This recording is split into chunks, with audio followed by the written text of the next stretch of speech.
that thy spirit, like a dove, may rest on me. Thou knowest all my weakness, thou knowest all my fears. I am pleading, precious promise, hear and answers prayer. My name is Shua Rose Green. I'm from the beautiful parish of St. Catherine, Jamaica, Yorktown to be exact. I migrated to the United States as a young girl. Been in the United States for 30 long years with no papers. It was a struggle. Didn't finish school, moving from place to place.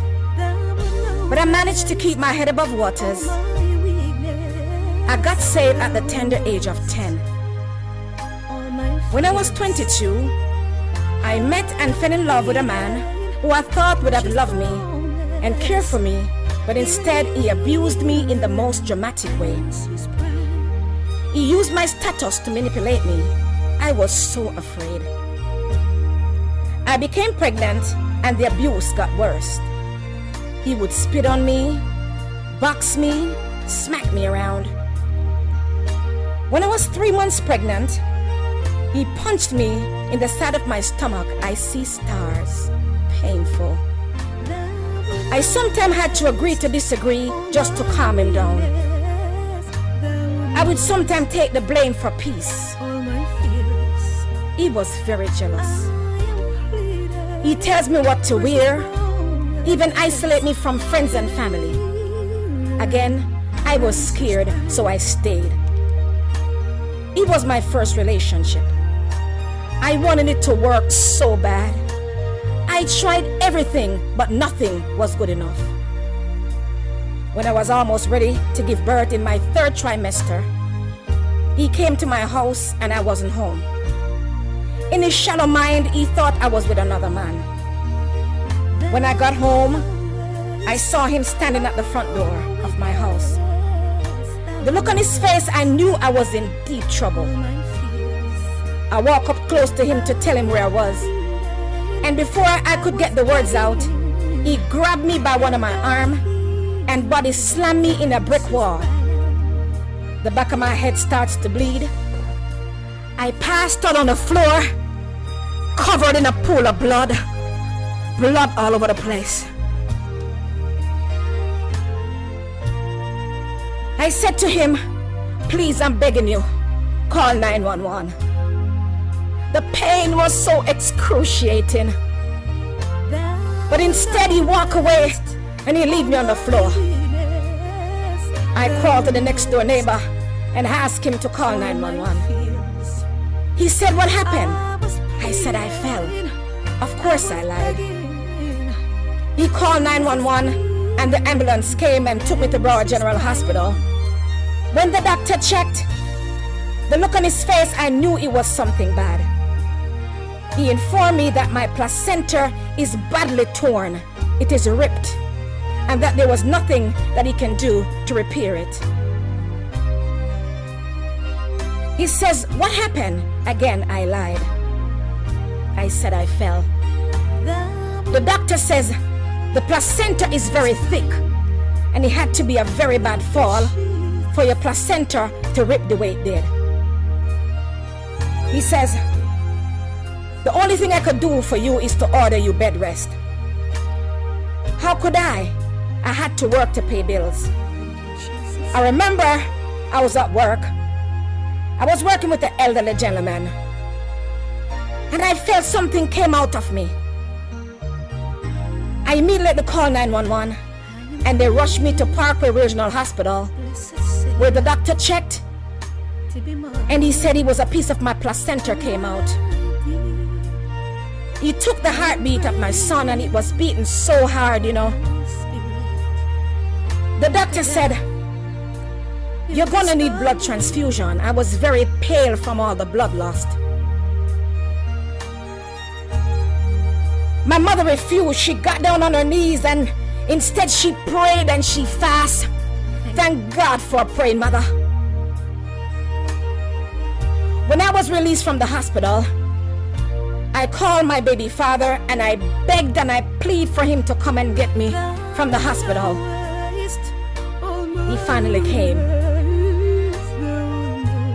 On our way home from the hospital, I was crying and screaming. It hurt so bad.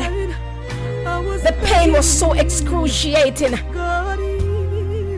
And I asked him for a hug, and instead he went underneath the car seat for a butcher knife. And he held it over my head and he said, if you don't stop, I'm gonna chop you. I'm gonna chop your head open. I couldn't stop because the pain was so bad. I put my hand over my mouth to stop me from crying, and I started to tremble, uncontrollable. And he said, you're fake. And he said, if you don't stop, I'm gonna stop this car and I'm gonna put you out and let you walk home. It was about 100 degrees outside. All my fears. And I couldn't stop crying because the pain was so bad.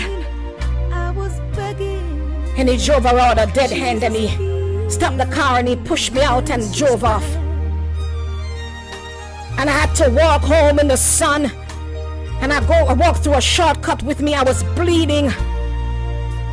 And I managed to get to one of my friend's house. Her name was Janet, and thank God she was home. And she looked at me and she was so frightened and she said, what happened? And she washed me off and she put me to bed. I woke up and I went home and I went back to sleep. Back and forth to the hospital. It's a long story, but I'm gonna tell you what I can. The doctor told my mother I wasn't gonna make it. I was infected from the inside, from the tear. I was infected. I saw me in the coffin. I was staring death straight in the face. My son wasn't born. My mother put her hand on my stomach and she said, the blood of Jesus is against you. I remember calling my mother and I said to her, Mom, I'm gonna pass, I'm gonna die. And she prayed and she prayed and she prayed. And she took some prayer warriors at the hospital and she prayed for me. A few minutes after the prayer, my son was born and he died in my arm a couple hours after birth. So for those of you right now who are going through a domestic violence situation, you are not responsible for falling down or for losing the battle. But yes, it is you who have to get back up and to realize that you are beautiful. Look in the mirror right now and repeat after me. I am, call your name, beautifully made, wonderfully made, blessed by the hands of God. And I, call your name, can do all things through Christ who strengthens me. You are beautiful despite the scars. Despite the constant degradation, you are worthy. I realized I lost myself in this man. that if I didn't leave, he would have killed me too. It took my self-esteem. I felt like nobody else would want me. He told me I was so ugly, and I believed him after a while. I lost everything. He led me to believe that I was the cause of it, when in fact he was. I lost my self-worth, but I took it back. Yes. I took it back. Yes, I did. I lost everything in this man, but I took it back. Yes. I took it back.